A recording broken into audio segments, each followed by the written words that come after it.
Railway logo பணிக்காக இன்று நடைபெறவிருந்த தேர்வுகள் திடீரென ஒத்திவைக்கப்பட்டிருக்கின்றன. தமிழ்நாட்டைச் சேர்ந்த தேர்வர்கள் ஆந்திரா, தெலங்கானா உள்ளிட்ட மாநிலங்களுக்கு தேர்வெழுத சென்ற நிலையில் இந்த முடிவு எடுக்கப்பட்டிருக்கிறது. இது குறித்த விவரங்களுடன் செய்தியாளர் வெற்றி இணைந்திருக்கிறார். வெற்றி, திடீர் இந்த ஒத்திவைப்பால எந்த அளவுக்கு தேர்வர்கள் பாதிக்கப்பட்டிருக்கிறார்கள்?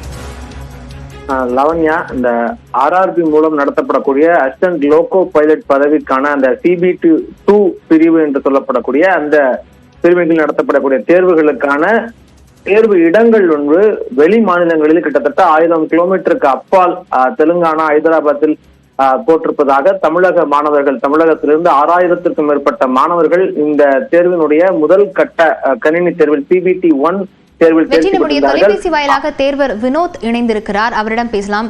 வினோத், நீங்க தற்போது எந்த பகுதியில் இருக்கீங்க? இப்படி திடீர்னு ஒத்திவைக்கப்பட்டிருப்பதால அங்க என்ன சூழல் நிலவுகிறது? ஹைதராபாத்ல இருக்கு மேடம். ஹைதராபாத்ல என்ன ரீசன் தெரியல, டெக்னிக்கல் இஷ்யூ தான் சொல்லியிருக்காங்க மேடம். ஃபர்ஸ்ட் டாக்டர் நடந்துட்டு இருக்கும்போது பாதிலேயே ஸ்டாப் பண்ணிட்டாங்க. ஸ்டாப் பண்ணிட்டு ஸ்டிக்கர் ஒட்டிட்டாங்க. இந்த எக்ஸாம் கேன்சல், ஃபுல்லாக கேன்சல். திரும்ப அந்த ஸ்டிக்கரை கிழிச்சிட்டு திரும்ப வெயிலையும் நிப்பாட்டி வச்சிருக்காங்க. புறாவத்தையும் வெயிட் பண்ணுங்க, ஒரு 1 hour வெயிட் பண்ணுங்கன்னு சொல்லியிருக்காங்க. எந்த ஒரு ரீசனும் என்னன்னே தெரியல. நாங்களும் அவ்வளோ லாங்ல இருந்து எக்ஸாம்கள் தான் வந்துட்டோம். இப்போ ஃபர்ஸ்ட் ஷிஃப்ட் கேன்சல் சொல்லிட்டாங்க. ஸோ அவங்களுக்கு ஆல்டர்னேட்டிவ் டேட் போட்டாலுமே இப்போ இந்த 2 நாள் நடக்கிற எக்ஸாம்ஸை அனலைஸ் பண்ணிட்டு அவங்களுக்கும் எக்ஸாம் நல்லா எழுதுறதுக்கான வாய்ப்பும் இருக்கும்.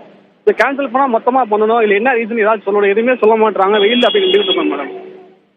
வினோத், நீங்க எங்கிருந்து போயிருந்தீங்க தேர்வு எழுதுறதுக்கு? அதே போல எக்ஸாம் நடத்தக்கூடிய யார்கிட்டயாவது எதனால ஒத்தி வச்சீங்கன்னு கேட்க முடிஞ்சுதா?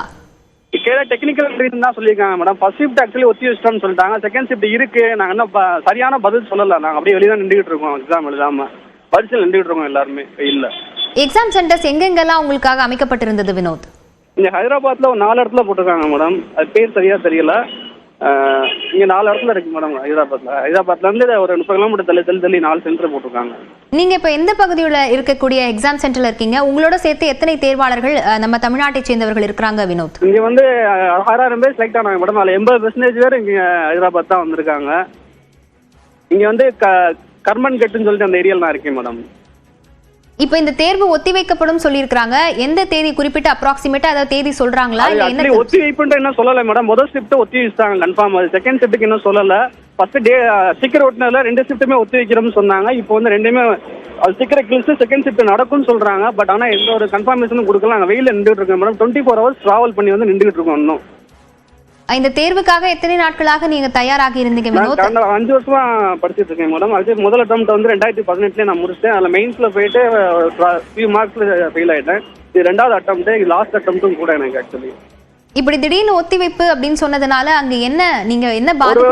எல்லாரும் கன்ஃபியூஷன்லாம் நிக்கிறாங்க. ஒரு பியர்னஸ்லாம் நின்றுட்டு இருக்காங்க. வெயில்ல பயங்கரமா வெயில் அடிச்சுட்டு இருக்கு. அந்த சென்டர் வாசல்லாம் நின்றுட்டு இருக்காங்க. இணைப்பில் உங்களுடைய அங்க இருக்கக்கூடிய சூழல் எங்களுடன் விவரித்ததற்கு நன்றி வினோத். இதே போல மற்றொரு தேர்வாளர் ராதாகிருஷ்ணனும் நம்முடைய தொலைபேசி வாயிலாக இணைந்திருக்கிறார். ராதாகிருஷ்ணன், நீங்க எந்த எக்ஸாம் சென்டர்ல இருக்கீங்க? உங்களோட சேர்த்து எத்தனை தேர்வாளர்கள் தமிழ்நாட்டை சேர்ந்தவர்கள் இருக்கிறாங்க? எங்களோட சேர்ந்து தமிழ்நாட்டுல ஒரு 700க்கும் மேற்பட்டவங்க இருக்காங்க மேம். இங்க பெரிய சென்டர் மேம், ஒரே சென்டர்ல. ஓகேங்களா மேம்? இது ஹைதராபாத்ல பாக்கியலதா நகர் சொல்லி விஜயவாடா ஹைவேல இருக்கு மேம். IND ஜோன் அருந்தோதயான்னு சொல்லிட்டு ஃபர்ஸ்ட் ஷிஃப்ட் கேன்சல் பண்ணிட்டாங்க மேம் கன்ஃபார்மா. செகண்ட் ஷிஃப்ட் வெயிட் பண்ணுங்கன்றாங்க. இங்க ஃபுல்லா ஹைவே மேம். ஹைவேனா எப்படி உங்களுக்கு தெரியும்? மொட்டை வெயில் மேம். இதுல ஸ்டூடெண்ட்ஸ் நிறைய பேர் இருக்காங்க மேம். நம்ம தமிழ்நாட்டை சேர்ந்தவர்கள் மட்டுமே 700 மாணவர்கள், 700 தேர்வர்கள் இருக்காங்க அப்படின்னு சொல்றீங்க. மொத்தமாக அங்க எத்தனை மாணவர்கள் பாதிக்கப்பட்டிருக்காங்க? மொத்தமா 700 பேர் இருப்பாங்க மேம். தமிழ்நாடு சேர்ந்தவங்க ஒரு 200-300 பேர் இருப்பாங்க மேம். தேர்வு திடீர்னு ஒத்திவைப்பதற்கான காரணம் எதுவும் சொல்லப்பட்டிருக்கா? ஏன்னா முன்னாடி இன்னும் நம்ம கிட்ட பேசின தேர்வாளர் சர்வர் பிஸின்னு சொல்றாங்க மேம். ஏற்கனவே இதை பத்தி நம்ம நியூஸ்ல நாங்க தான் மேம் பேசணும். ஓகேங்களா மேம்? இப்போ சர்வர் பிஸின்னு சொல்றாங்க. டோட்டலா இந்தியா ஃபுல்லாமே சர்வர் பிஸி அப்படின்னு சொல்லிட்டு ஃபர்ஸ்ட் ஷிஃப்ட் கேன்சல் பண்ணாங்க. இப்ப செகண்ட் ஷிஃப்ட் எங்களை வெயிட் பண்ணுங்க, கன்ஃபார்மா உங்களை சொல்ல முடியாது அப்படின்ற மாதிரி சொல்லி வச்சு வெயிட் பண்ணிட்டு இருக்கோம் மேம் இந்த சென்டர்ல. உங்களை ஒத்திவைப்பு அப்படின்னு சொல்லி கிளம்பலாம் சொல்ல வெயிட் பண்ண சொல்லிருக்காங்க. என்ன நிலவரம் இருக்காங்க இன்னும் விவரம் சொல்லல மேம். ஆனா என்னன்னா மற்ற சென்டர் எல்லாம் கிளப்பி விட்ட மாதிரி சொல்றாங்க மேம். அனுப்பிச்சுட்டாங்க வீட்டுக்கு போங்க அப்படின்னு. அங்க எக்ஸாம் சென்டர்ல யார்கிட்டயாவது பேச முடிஞ்சதா ராதாகிருஷ்ணன் இது தொடர்பா? ஏன் எக்ஸாம் சென்டர்ல அங்க செக்யூரிட்டி மட்டும் தான் மேம் பேச முடியும். செக்யூரிட்டி சொல்றாங்க ஐ எம் ஜஸ்ட் செக்யூரிட்டி அப்படின்னு அதர் லாங்குவேஜ்ல பேசுறாங்க மேம். எங்க லாங்குவேஜ் தமிழ். உங்களுக்கு தெரியும் தமிழ்ன்றது நம்மளுக்கு அதை தவிர்த்து வேற தெரியாது.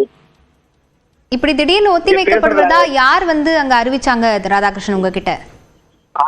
அது யாருமே சொல்லல மேம். அவங்க நோட்டீஸ் ஒட்டிட்டு செக்யூரிட்டி வந்து பேசினாங்க மேம். அதுக்கப்புறம் ஒரு ஆர்பிஎஃப் கான்ஸ்டபிள் வந்து வெளியில வந்து பேசினாரு மேம். இணைப்பிலிருந்து உங்களுடைய சூழல் எங்களோடு பகிர்ந்து கொண்டமைக்கு நன்றி திரு ராதாகிருஷ்ணன்.